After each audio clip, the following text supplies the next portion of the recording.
Thank you very much, Katie. This is really an honor and a privilege to be introduced by somebody as beautiful as you are. Thank you very much. And glad that she also pronounced my last name correctly, because it is Beydoun, not Beydoun. So, with this, we want to make sure that everyone is well aware of this. Earlier I was talking to someone outside in the, I won't mention his name, but the first letter of his first name is Alan White. And he was talking about me telling jokes. And I said, you know what, Alan, I really wanted to tell some jokes, but every one I looked at, I couldn't really tell in public. So I would avoid telling jokes today. Ladies and gentlemen, VIPs, distinguished guests, Mr. Amir Khan, everyone that's viewing us tonight at home, good evening and welcome to the Transport and Logistics Middle East Award ceremony. It is wonderful to have a room full of people.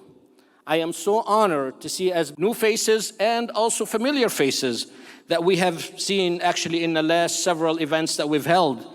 And although this has been so long after the disruption that we've had for the last year and a half, it's really a privilege to see you all here tonight. It's been one of the hardest times for us all, personally and professionally. For this same reason tonight, tonight's award ceremony has been created to mark sacrifices, to mark bravery and ingenuity of people across the supply chain during this and most challenging times that we're facing. I believe it's also important to recognize some of the people who actually worked really hard to make this event a success tonight. I really would like for you to help me put your hands together and congratulate Sam Khan and his team for a wonderful job that they've done and organizing this event.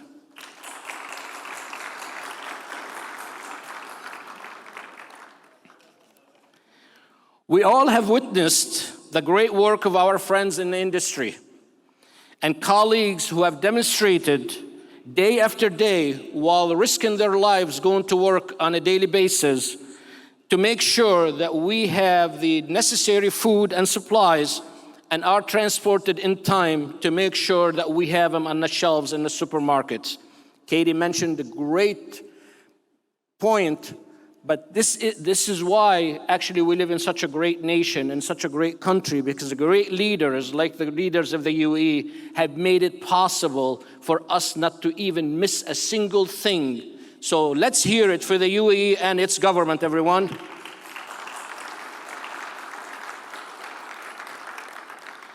I also would like for you to put your hands together for every one of you who actually showed compassion and selfishness and bravery during when it was needed for humans' basic needs to be available at every supermarket. So here is to you, ladies and gentlemen. Thank you very much.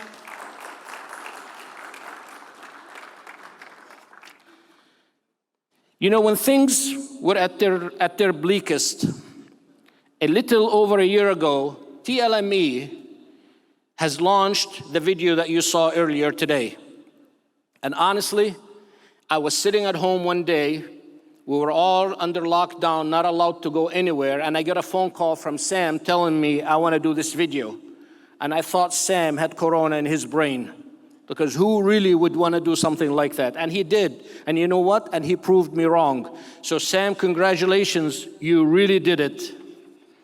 Yet we also saw men and women across the supply chain working 24-hour shifts, dealing on a daily basis with people that they've worked with who would be discovered that they had actually been tested positive for COVID-19. But never did they lose sight of their mission and to make sure the vital goods and the PPE equipment were delivered when needed.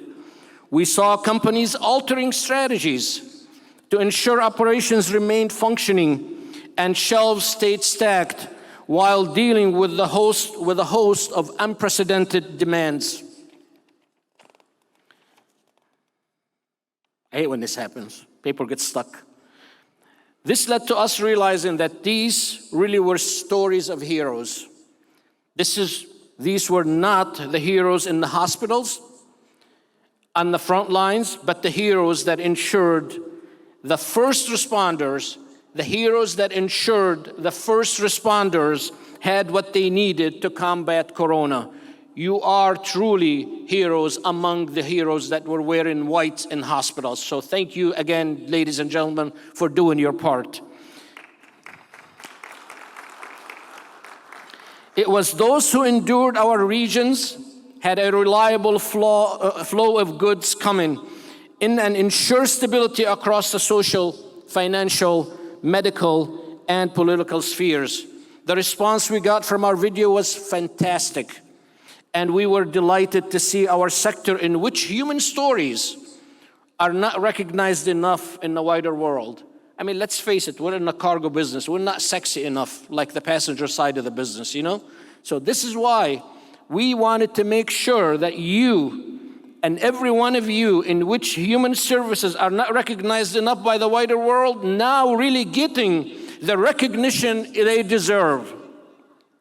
This soon led to another video, then many conversations with figures and friends across the region. And in time, it led to this very award ceremony. TLME today is honored to provide a platform to celebrate and show gratitude to you for the hard work and effort you have put in over the past year and a half. And we are very privileged to be a meeting point where we as an industry can mark the beginning of the post-pandemic era. So in this spirit, we welcome you. We welcome you here tonight for a night of recognition, celebration, and enjoyment. I wish you all the best personally and professionally, and I do hope you have a wonderful evening. Ladies and gentlemen, my name is Joe Beydoun, and I am the chairman of the Transport and Logistics Middle East. Thank you very much. I thought I lost my hat. I didn't know which hat I was wearing today. So thank you very much, and have a great night.